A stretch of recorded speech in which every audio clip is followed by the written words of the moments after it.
சில விஷயங்களை வெளிப்படையாக பேச முடியும். சில விஷயங்களை ராஜதந்திரங்களின் அடிப்படையில் தான் கையாள முடியும். எல்லாவற்றையும் வெளிப்படையாக பேசிவிடவும் முடியாது. வெளிப்படையான கோரிக்கையாகவும் அதை வைக்க முடியாது. எங்களுடைய அரசியல் நிலைப்பாடுகளில் ஒன்று அதிகார பரவலாக்கம். கூட்டணியில் இடம்பெறக்கூடிய கட்சிகளுக்கு அதிகாரத்தை பகிர்ந்தளிக்க வேண்டும் என்பது எங்களுடைய அரசியல் நிலைப்பாடு. அதில் நாங்கள் உறுதியாக இருக்கிறோம். அதை எப்படி சாதிக்க வேண்டும் என்பது அரசியல் உத்திகளை பொறுத்து அமையக்கூடியது. அதையெல்லாம் நாம் வெளிப்படையாக ஒரு கோரிக்கையாக பகிரங்கமாக பேசிக்கொண்டிருக்க முடியாது. எனவே இந்த தருணம் அல்லது இந்த சூழல் அதற்கு ஏதுவாக இல்லை என்பதுதான் எங்களுடைய. காங்கிரஸ் திமுக கூட்டணியில் இடம்பெற்றிருக்கிறது, திமுக இந்தியா கூட்டணியில் இடம்பெற்றிருக்கிறது. ஒன்றுக்குள் ஒன்று நல்ல வலுவான பிணைப்பு உள்ளது. இதை சீர்குலைப்பதற்கு பல சக்திகள் முயற்சிக்கின்றன. ஒரு சிலர் காங்கிரசுக்குள்ளேயும் இருந்து அந்த கருத்துக்கு தூபமிட்டு கொண்டிருக்கிறார்கள்.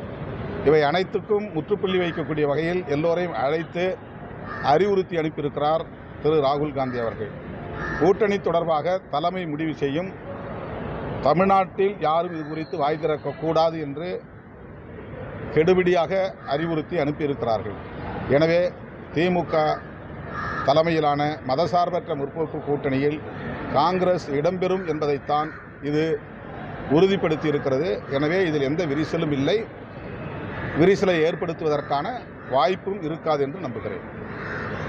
சட்டமன்றத்தில் காந்தியின் பெயரிலேயே 100 நாள் வேலை திட்டம் தொடர வேண்டும் என்கிற தீர்மானம் நிறைவேற்றப்பட்டிருப்பதை விடுதலை சிறுத்தைகள் கட்சி வரவேற்கிறது. மாண்புமிகு முதலமைச்சர் அவர்களை விடுதலை சிறுத்தைகள் கட்சியின் சார்பில் நெஞ்சார பாராட்டுகிறோம்.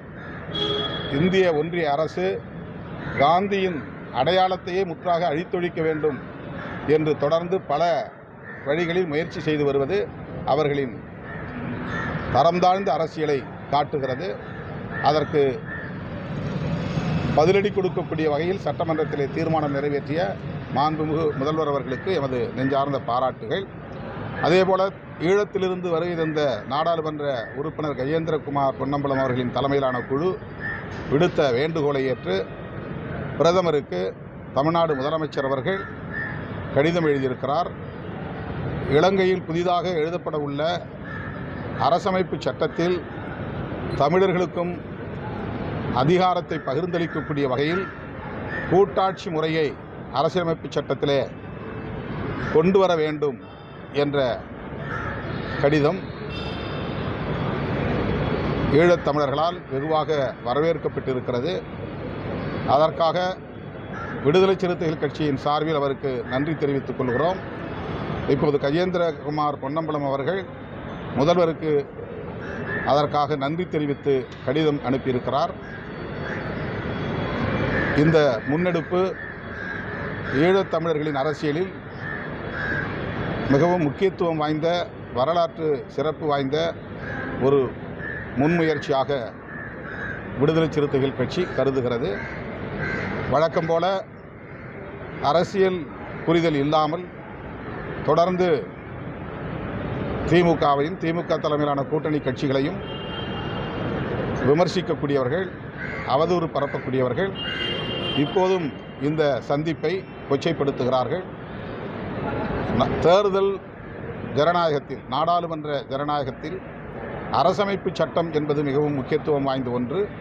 அதை மாற்றி அமைக்கிற போது ஈழத்தமிழர்கள் அதற்கு உரிய எதிர்வினை ஆற்றுவது வரலாற்று கடமை. அந்த அடிப்படையில் தான் கஜேந்திரகுமார் பொன்னம்பலம் இந்த முன்முயற்சியை எடுத்திருக்கிறார். விடுதலை சிறுத்தைகள் கட்சியும் அதற்கு துணை நிற்கிறது என்பதை மகிழ்ச்சியோடு தெரிவித்துக் கொள்கிறேன்.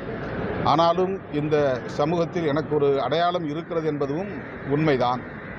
அதை தவிர்க்க முடியாது. ஆகவே அவர் அப்படி உளப்பூர்வமாக என்னை சாதித் தலைவர் என்று சொல்லியிருந்தாலும் அதை நான் தவறாக கருதவில்லை. அப்படி தவறாக கருதி விமர்சிக்க வேண்டிய தேவையும் இல்லை. காலமும் மக்களும் திருமாவளவனையும் விடுதலை சிறுத்தைகள் கட்சியையும் உணர்ந்து வருகிறார்கள், உணர்ந்து கொண்டார்கள். அதனால்தான் இன்றைக்கு ஒரு மாநில கட்சியாக அனைவருக்குமான ஒரு பேரியக்கமாக அங்கீகரித்திருக்கிறார்கள். ஒரு மாநில கட்சியாக அங்கீகாரம் பெறுவதற்கு அனைத்து தரப்பு மக்களின் ஆதரவில்லாமல் முடியாது. இன்றைக்கு அனைத்து தரப்பு மக்களின் பேராதரவோடு இந்த இயக்கம் ஒரு மாநில கட்சி என்கிற அங்கீகாரத்தை பெற்றிருப்பதே நாங்கள் அடையாள அரசியலை முன்னெடுக்கவில்லை என்பதை உறுதிப்படுத்துகிறது.